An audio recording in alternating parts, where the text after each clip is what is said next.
Amy, let me tell you about a magical place that is so exactly designed to be enclosed space, year-round fun for the whole family that I bet you already know what I'm going to say before I even say the name. Let's say it together on three. 1, 2, 3.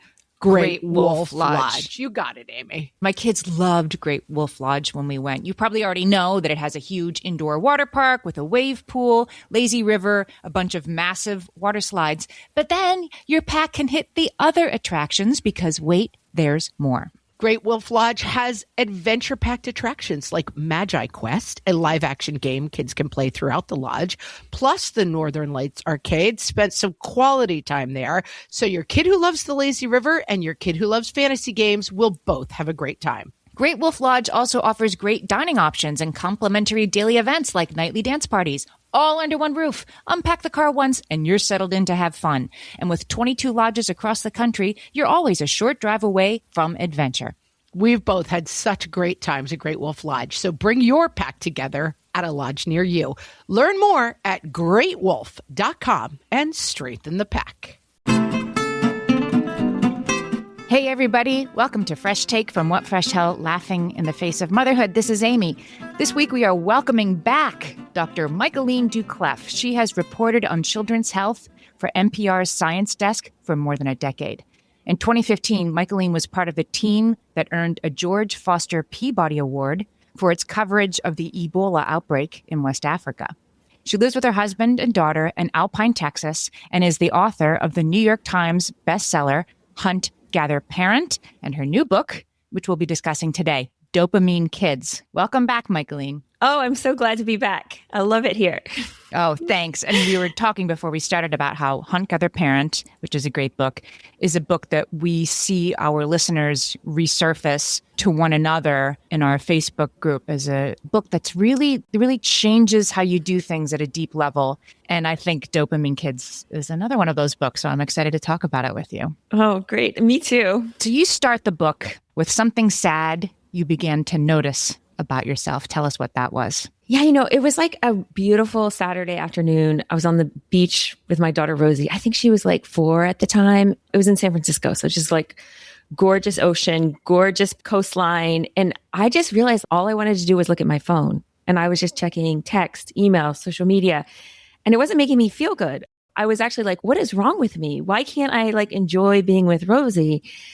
And all I want to do is look at work emails, And I started to notice in my head this constant hum of anxiety that was I had throughout my days whenever there was a downtime. And it was kind of this feeling of what's next? What's next? What's next on my phone? What's next to eat? What's next? I started realizing that I just didn't enjoy times that I used to enjoy.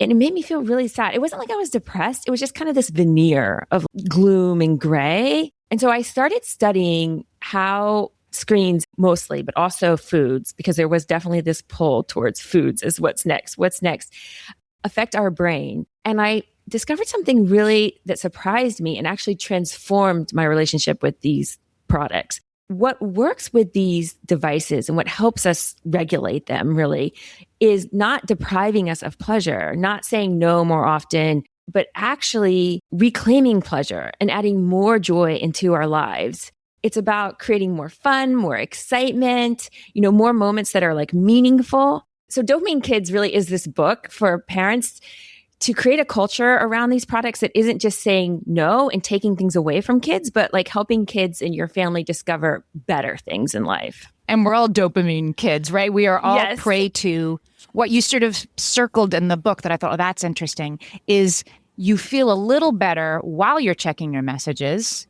And then as soon as you put your phone back in your pocket, 5 minutes later, you're like, I better check again. It provides satisfaction that is not lasting satisfaction. Yeah, people talk about we're in the age of instant gratification, but it's actually no gratification, right? We're if you felt gratified after checking your phone, you would not want to check it again, right? You'd be like, okay, I feel good now. I have what I need. And so we're really convoluting desire with pleasure and satisfaction. We are flooded with desire and craving, and we have very little satisfaction and true pleasure. And that's the crux of the science in the book is dopamine is not pleasure.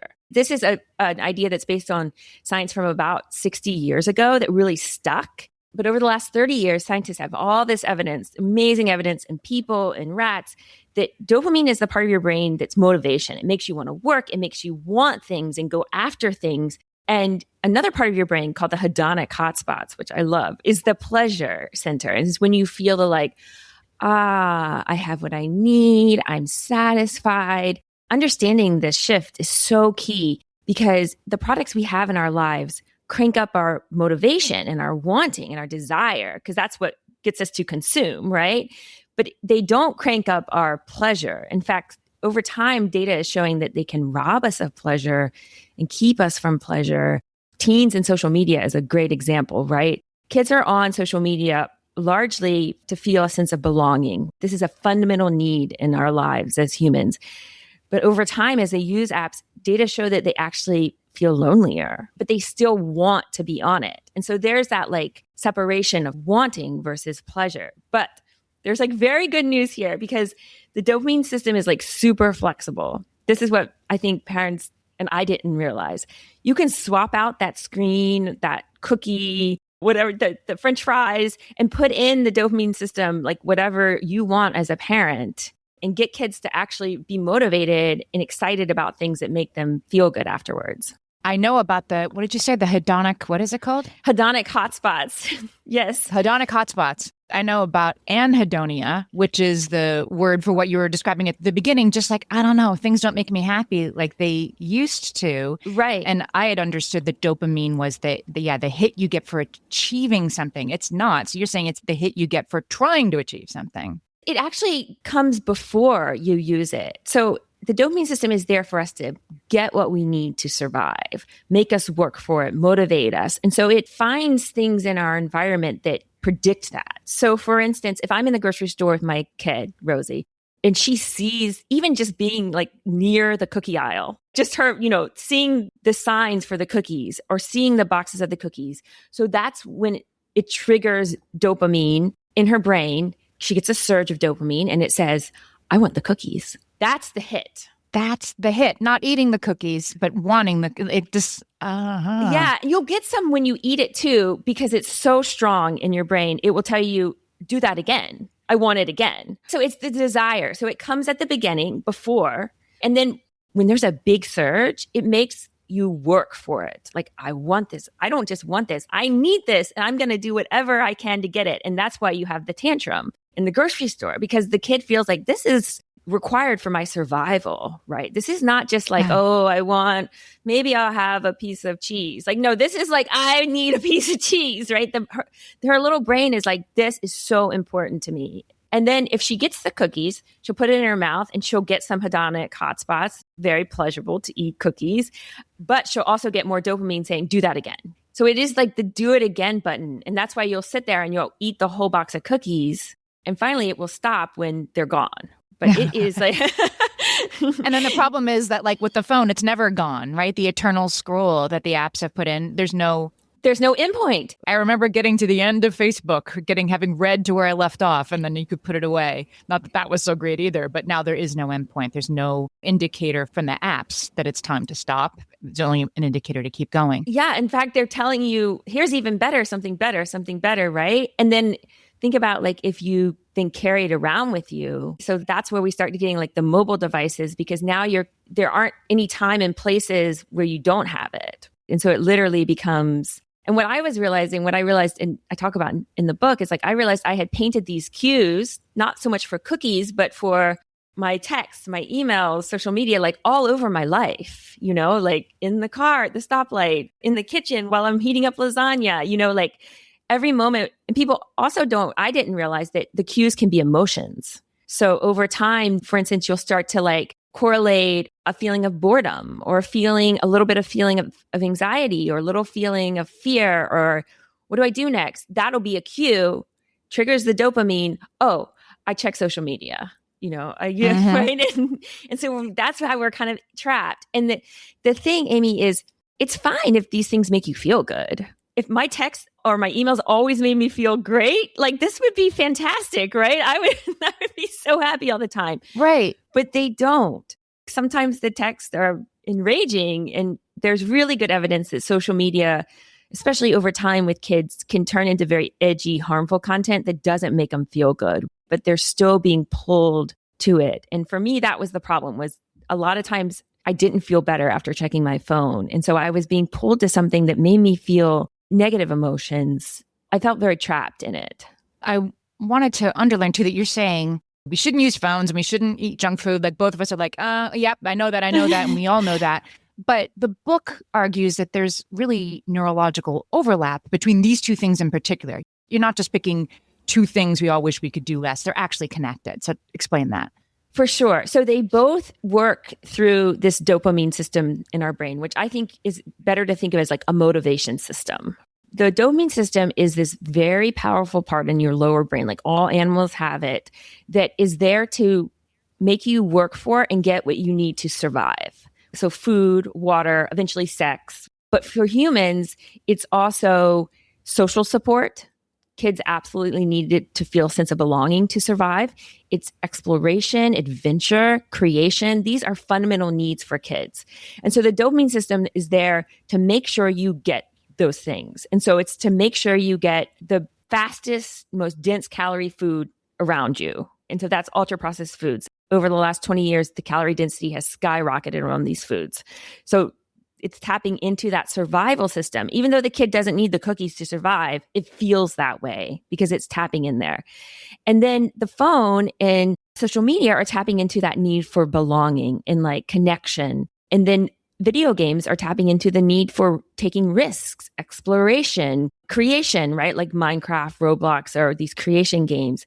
And so all of these things, and I talk about in the book, they've been intentionally designed this way. Like there are books that are saying this is how you get people to consume your product as much as possible by tapping into this motivation system and their fundamental needs as humans. So they've been intentionally designed to tap into this system that makes you want more and more. Do it again. I say like dopamine is the do it again button. Do it again, do it again, do it again. But I think that in a way they've been intentionally designed not to give you satisfaction, because if you were satisfied, you would stop. After you eat like a really nice piece of salmon and some bok choy, you feel like, oh, I'm full, I feel good, right? And you stop. That's not what the food industry wants. And to this day, the food industry admits that they're doing this, that they're trying to create these products that will just cause craving and endless desire. And the tech industry is the same. Up until about like 5 years ago, they were just fully admitting that we want kids to be on YouTube for as long as possible. I talked to an engineer at YouTube that had been there for 10 years, and he said, yes, that was the goal when they launched the kids app, was to get kids to be on there like 24 hours a day. So that's how these two products, food and screens, are related, is because they're both tapping into this very deep, powerful system in our brain to do it again, and endless loops of kind of wanting. I'm talking to Michaeleen Doucleff. Her new book is called Dopamine Kids, and we're going to talk more about ultra-processed foods when we come back. Hellions, it's time for some spring cleaning, and I don't just mean the coat closets. Doing your financial spring cleaning can actually be super easy when you let Monarch do your financial spring cleaning for you. One dashboard that gets your entire financial life organized. No more clutter, no more mess, no more logins scattered everywhere, just accounts, investments, property, and more, all in one place. Get your first year of Monarch for half off, just $50 with promo code FRESH. Monarch allows you to look not only at what you've already spent, but also to plan for the future. With Monarch, you can set savings goals, plan for big purchases, and notice spending trends before they become a problem. I can generate cash flow reports that show me what we spent this quarter, this month, what we're probably going to spend next month, and feel prepared, organized, and knowing how to plan for the future. No more surprises and a lot more clarity. Try Monarch. Use code FRESH at monarch.com to get your first year half off at just $50. That's 50% off your first year at monarch.com with code FRESH. Amy, when I'm having a good hair day, it usually makes my whole day better.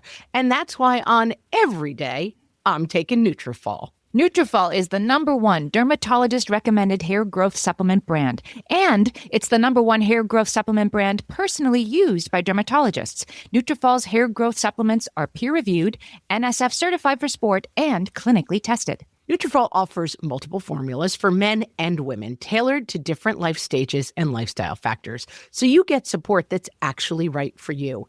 Adding Nutrafol to your daily routine is easy. Order online, no prescription needed, with automated deliveries and free shipping to keep you on track. Let your hair be one less thing to worry about. See visibly thicker, stronger, faster-growing hair in 3 to 6 months with Nutrafol. For a limited time, Nutrafol is offering our listeners $10 off your first month subscription and free shipping when you visit Nutrafol.com and enter promo code LAUGHING. That's Nutrafol.com, spelled Nutrafol.com, promo code LAUGHING. My favorite skincare products actually feel more like self-care, like they're so nice to put on and they smell so good that I'm actually happy when I get to that part of my day. And I swear that is how I feel about Osea's anti-aging body balm. Amy, you are usually the lotions and potions queen on this podcast, but I have to say, hard agree. Osea's anti-aging body balm is a liquid silk body balm that combines the lasting hydration of a lotion with the firming power of a serum, leaving skin smoother and firmer. This body balm is clinically tested and designed to deliver visible results you can see and feel. So we've gotten to use this product for a couple of months now, and I swear I have really noticed firmer and smoother skin, like on the back of my hands. It's like getting a mini spa treatment from head to toe. Get a spring-worthy glow with clean, clinically tested skincare from Osea. And right now, we have a special discount just for our listeners. Get 10% off your first order site-wide with code FRESH at OseaMalibu.com. That's 10% off your first order with code FRESH at OSEAMalibu.com. So, Michaeleen, I was surprised reading this book to learn. I mean, junk food was around. I ate terribly as a child of Me the too. 70s and 80s. You know, like Funyuns every day and grape soda and whatever. I had a lot of hot dogs. Right. And nothing I drank didn't have like powder from a can in it at best. But there was something that happened in the 80s and 90s to make processed food sort of even more processed. So explain that. Yeah. So in the 80s, tobacco sales started to turn and plummet in the US, and some cigarette companies bought the ultra-processed food companies like Nabisco. A paper just came out a couple of weeks ago really detailing this, but they actually began to use the same protocol that they used with cigarettes to make them more addictive, because cigarettes aren't just tobacco. Cigarettes are like this nicotine slurry type of thing, like extracted nicotine, and then they put these flavorings on them and they do all these things to make them as addictive as possible. And the ultra-processed food industry started doing that with the food, and they used the exact same protocol. They made this thing called a starch slurry, and then they put flavors on it, and then they boost the calorie density like super high. So even like your pea snaps, your fish crackers, the calorie density is way above what people ever ate 200 years ago, you know, like, and what this does is it activates that dopamine system stronger. And so my kid, if she's got a bag of like veggie straws, she'll just eat that and like nothing else, even if there's all this wonderful food in front of her, right? And a lot of kids are like that because that's how their brain evolved. Like, get the quickest, fastest, most dense calorie food you have. The other thing that really changed in the last 30 years is how available it is in our lives. You know, that it's very normal for kids to eat like every hour, to have snacks every hour. It's very ubiquitous. Right. They can't get through a soccer game, a 45-minute soccer game, without there being donuts after. Yeah, exactly. Like after Rosie's soccer games, she gets this bag of like ultra-processed foods. It's like, when I was a kid, it was like oranges. You got oranges after soccer, you know, and like you were fine with oranges. So that has changed. And that actually mimics the cigarette industry too, where cigarettes became very like ubiquitous. But I want to emphasize here that like we are up against a lot, right, with all of this. Yes. But there's a myth out there that we can't do anything. And that is completely, completely wrong. Like, we have so much power to shape our children's environment and their lives. And it's actually not as hard as I think parents think. The problem is that the guidance that has been out there about screens and ultra-processed foods is really dated. It's about 25, 30, 40 years behind. And so a big goal of Dopamine Kids is to like catch up the parenting advice world on like what works against these products, because what we're doing right now, it doesn't work and sometimes makes it harder because we're trying to like manually handle them from moment to moment. And you really have to handle them like with a more system-wide approach. It's not as hard as we think it is. We just have to be like smarter about how we're handling it. We're going at it the wrong way, right? We've had so many guests over the last year, Catherine Price, and we had Jean Twangy talking about screens and kids. Like, we get the message, but so often, and believe me, we're all on the same side, but the advice the world gives us, it's like, it's up to you, mom. Just make the kid put the phone down. Just make them stop. Yes. It's not even about the kids' willpower. It's about your willpower to fight all day, every day with the kid about the snacks. The way we're going about it now is like willpower.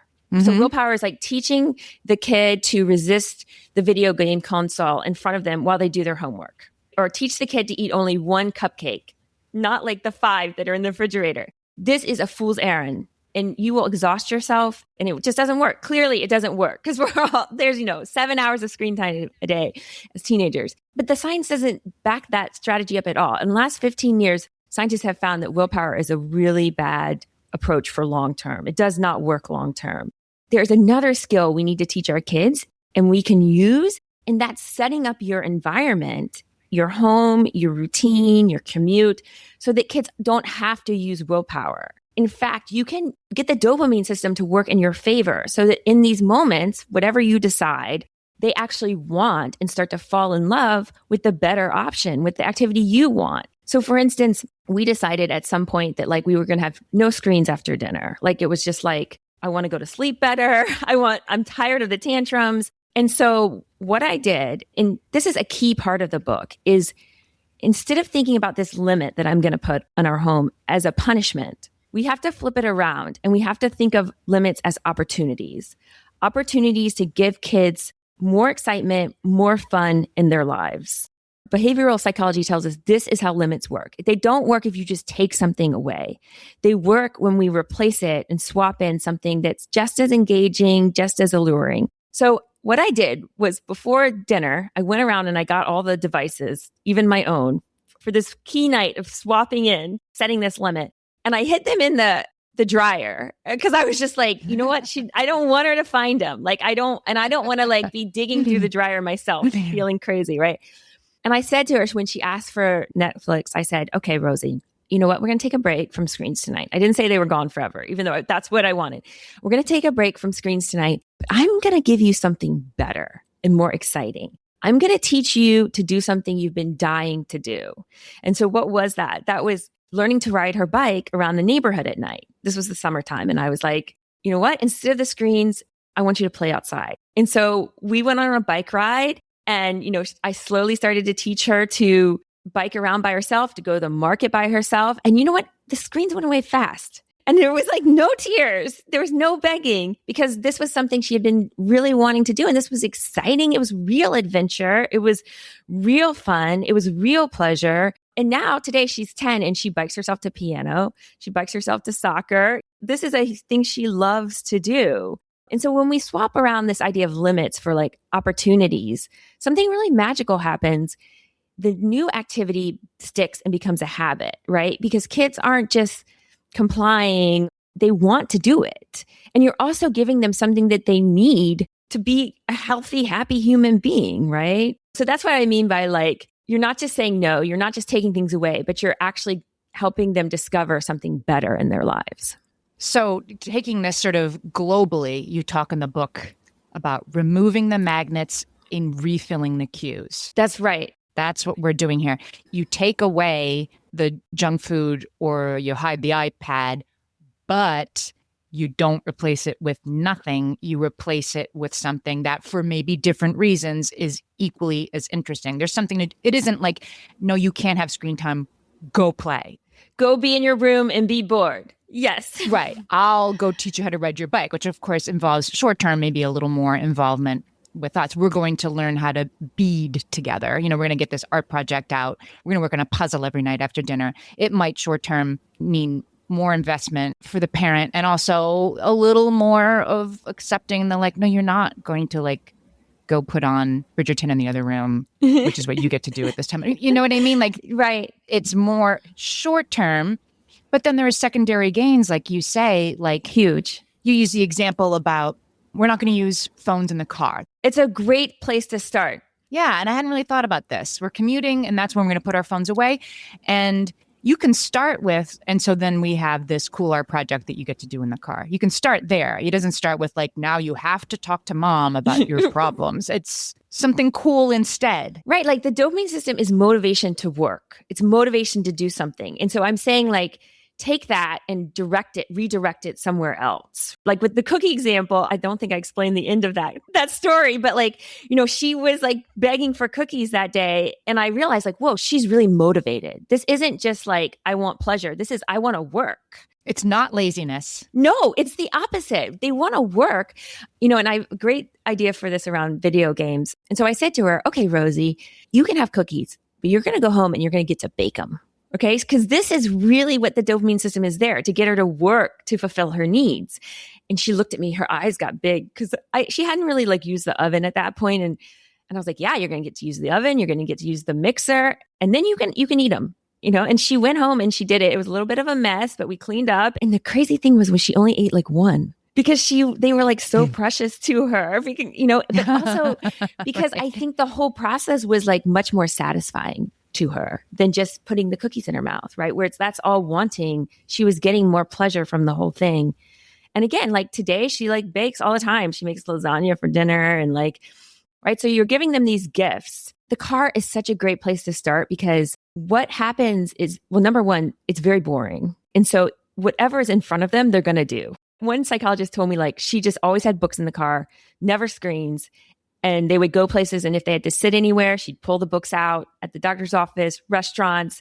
And she said, what they learned is when I'm bored and I don't have anything to do, I read. The cue becomes the boredom. And then you've built a pathway in their brain to go read. So I think starting there is really good because it kind of resets that desire, but builds these pathways, right? Starts to build up pathways. So you're not just taking something away. And think about it. If a kid has only been online when they're bored or in their free time, they don't have dopamine pathways in their brain to want something else, right? Because to build that pathway, you have to experience it. So video games are really interesting and TV shows too, because if you pay attention, kids love talking about them. Like you say, like, what did you do this weekend? And they'll just talk about Roblox for like an hour. They just go on and on and on. And that's dopamine. That's motivation. So I say in the book, use that to start a new hobby. Hey, when you come off the game tonight, will you like draw the castle you're making on Minecraft or maybe draw a scene of it or construct it with Legos or paint it and then present it to me because I really want to learn about it. So you're taking all that motivation they have for this game and you're redirecting it for some hobby that is going to give them more pleasure, more satisfaction. And then slowly over time, you can wean them off the game. I'm talking to Michaeleen Doucleff about her new book, Dopamine Kids, and we'll be right back. K-pop demon hunters Haja Boy's breakfast meal and Huntrix meal have just dropped at McDonald's. They're calling this a battle for the fans. What do you say to that, Rumi? It's not a battle. So glad the Saja Boys could take breakfast and give our meal the rest of the day. It is an honor to share. No, it's our honor. It is our larger honor. No, really. Stop. You can really feel the respect in this battle. Pick a meal to pick a side. Ba-da-ba-ba-ba. At participating McDonald's while supplies last. Pepsi Prebiotic Cola in original and cherry vanilla. That Pepsi taste you love with no artificial sweeteners and 3 grams of prebiotic fiber. Pepsi Prebiotic Cola. Unbelievably Pepsi. Michaeleen, I wanted to talk about how you start with that we are in the driver's seat and we can set our own goals, because this is a thing where your mileage really may vary. Yes. You've gone pretty far with removing foods, including white flour, from your household. Yes. Somebody else might be like, I would be thrilled if we could just get the Skittles out, right? And that's a place to start. And all goals are good if they're your goals. So talk to us about how you decide where to start. So I think one thing to keep in mind, and this comes from like the last 15 years of behavioral psychology, is like, you got to start small. Do not bite off more than you can chew. And there's a lot of talk on social media about these massive changes, like a month without ultra processed foods, no video games for home. We're going to get rid of everything, right? Like science tells us this does not work. Life just comes back. Old habits come back and you're kind of right where you started from, right? What works is deciding something that you really want. Like you said, like what matters to you and making it very tiny, but permanent. So for instance, get rid of all the like pick a food that you don't want in your life anymore, one food, and just be like, we're going to get rid of this forever. It's never coming back. And as you said, it's not we can't eat Skittles, it's that we don't eat Skittles. That's right. Our family just doesn't do this. That you're tapping into like an identity thing. This isn't a punishment. This is just who we are. It's like being a vegan. Vegans don't feel like they're punishing themselves. They feel like they're strong. They have moral superiority, right? Sorry for all vegans. But they're doing it because it fits with their values. That's important to them. And this is the same thing. It's like we could eat Skittles, but we don't want to eat Skittles because it doesn't make us feel good. Then what happens is it just becomes the new normal. There's no struggle. There's no fighting. It's like, look, we just don't eat Skittles. Do you want something else? How about some fruit? Or if you want to, how about some other candy if you're on this path? And then slowly over time, like expand out. Okay, we're not going to do Skittles. And you know what? We're just going to stop going to the 7-Eleven. Like for me, it was always about the 7-Eleven. Like, let's go to the 7-Eleven or the Quick Mart, Like I was always like, let's go to the Quick Mart. But one day I was like, I don't think this is the reward in life and I want better rewards. And so you know what? We're no longer going to stop in the Quick Mart. We're just not. We're done with the Quick Mart. And then it becomes a new default, right? That we don't do that anymore. And what happens is very quickly, especially with kids, like days, weeks, you just erase that desire to go to the Quick Mart.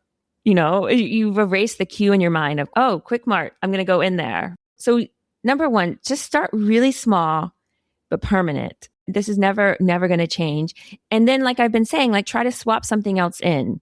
We got rid of desserts in our house. And I was like, okay, no desserts in our house unless people come over. Because I was trying to get us to be more social. So I was riding that wave of like us wanting to eat desserts to get us to get people over. And it actually really worked for a while.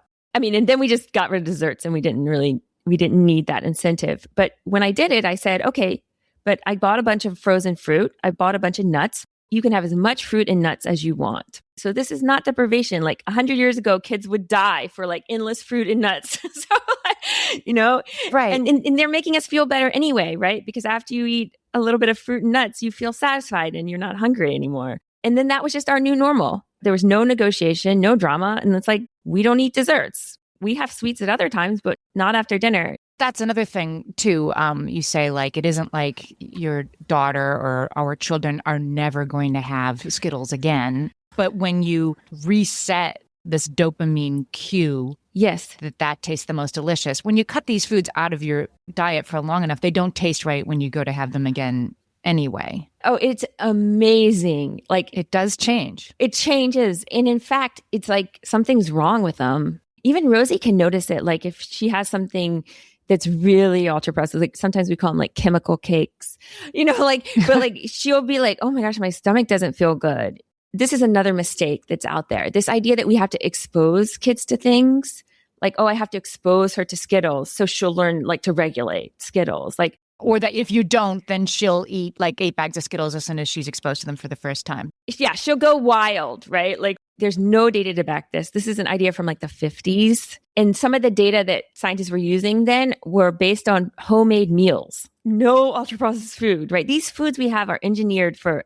overuse. But like one of the psychologists told me just a couple of weeks ago, he's like, you don't need to expose your kid in your home to these things because they're going to be exposed every day to them outside their home. So for us, we don't have ultra processed foods, what we've defined and what works for our definition, right? In our home. So I keep it as like a sanctuary for like whole foods. Me and my daughter are just so drawn to them that if they're there, we're going to eat them and really little else. But Rosie can have as much as she wants when she's out of the house.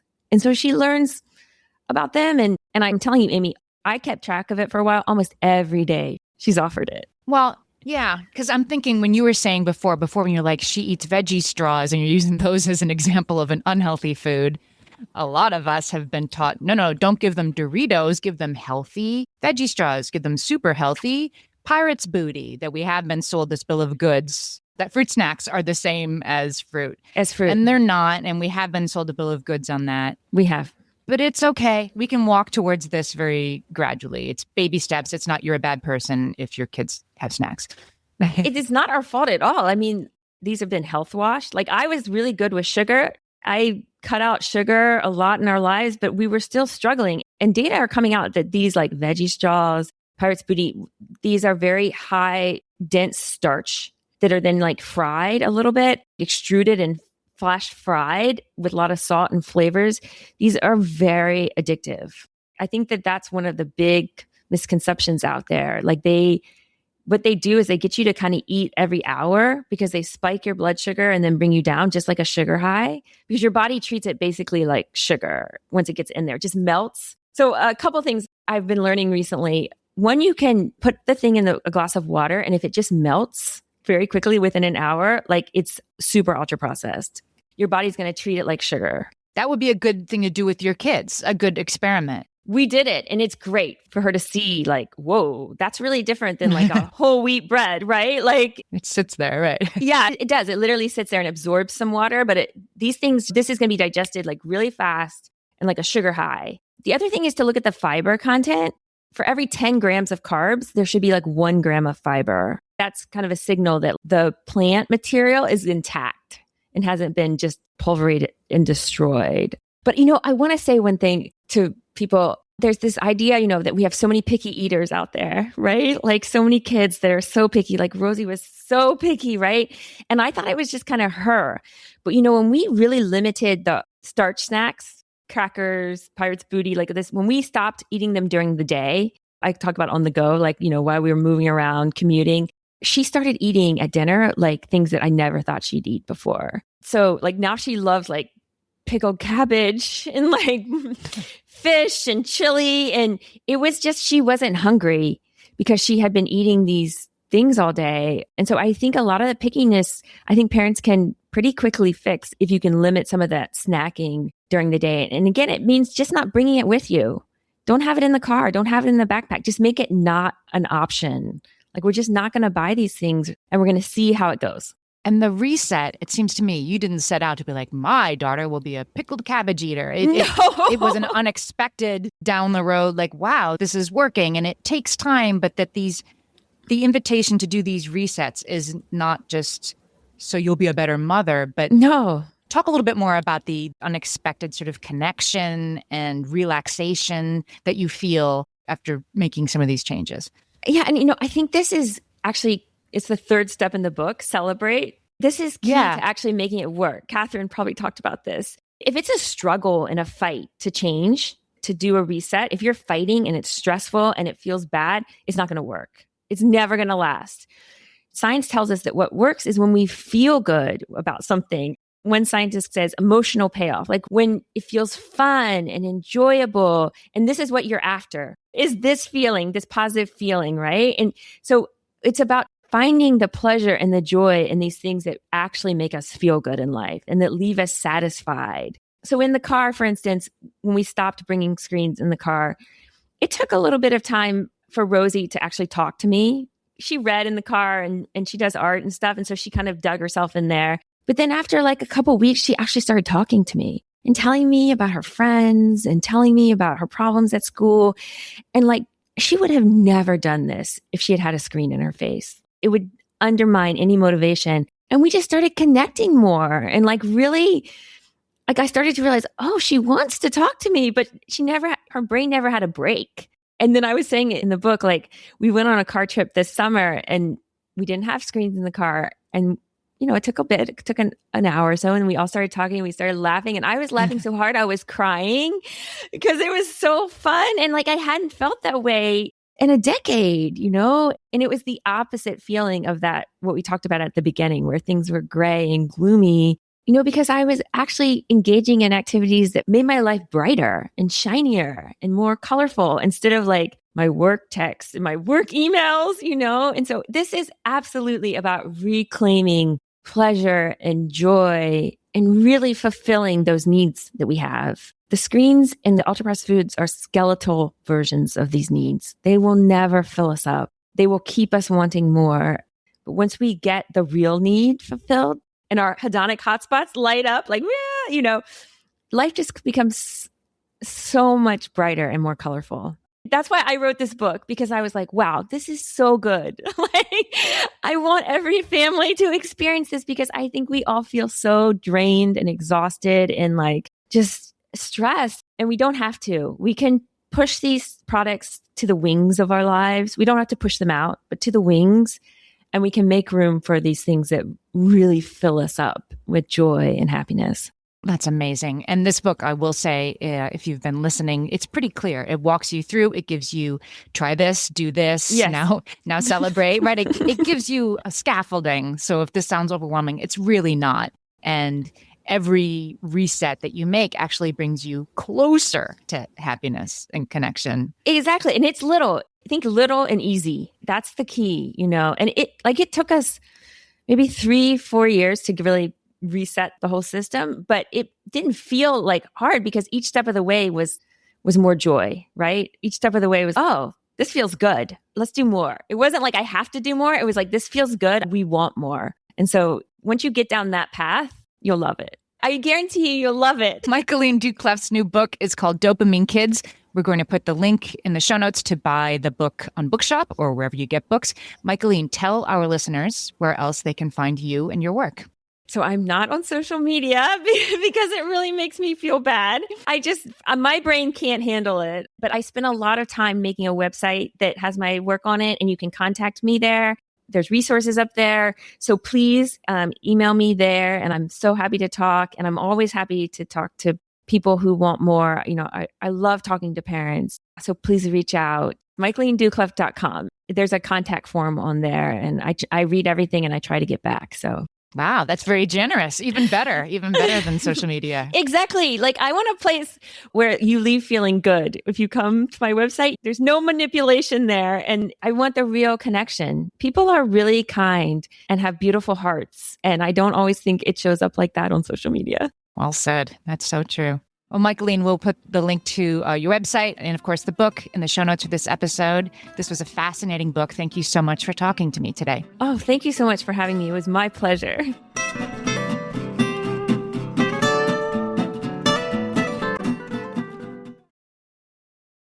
You can't reason with the sun. Trust us, we've tried. This summer, it's time to put that angry ball of fire on mute. Columbia's Omni-Shade technology is engineered to protect you from the sun's harsh rays that can burn and damage your skin. The sun is relentless, but so is our gear. Level up your summer at Columbia.com to spend more time outside and less time slathering on aloe lotion. You're welcome. Columbia, engineered for whatever.